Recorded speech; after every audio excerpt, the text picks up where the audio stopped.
Hai chị có chồng hay là gì chưa?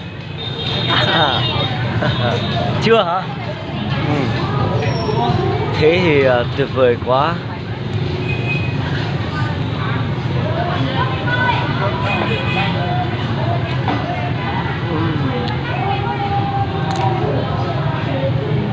Mà hai chị nhà ở đâu á?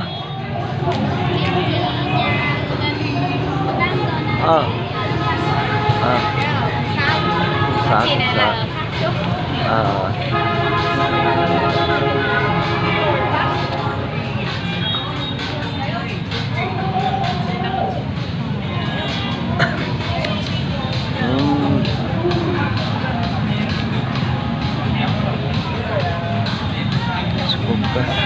Ôi, dùng đi, dùng xúc xích đi chứ. Để đây không phải để ngám đâu.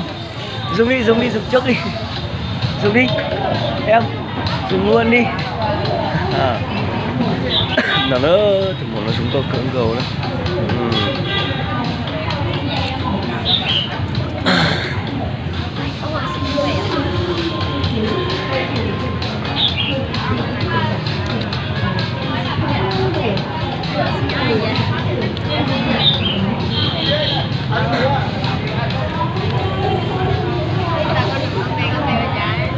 Hả? Y là như nào á?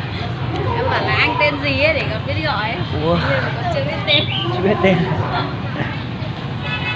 Cô hùa gì lệnh rồi. Nhớ thử tăng đường. Wow. Lành không? Lành.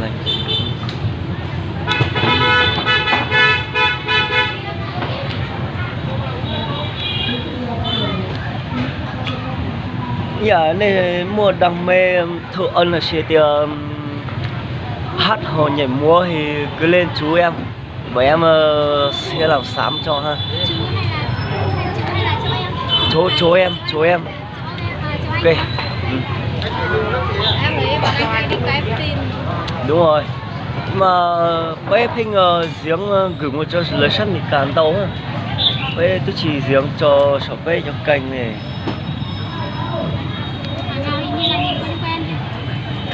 Tháng 9 này lại bắt đầu đi rồi.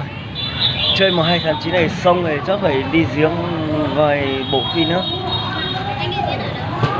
Chắc lên miền lên rừng để giếng rồi.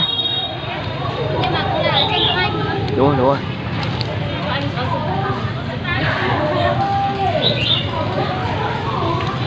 Trước là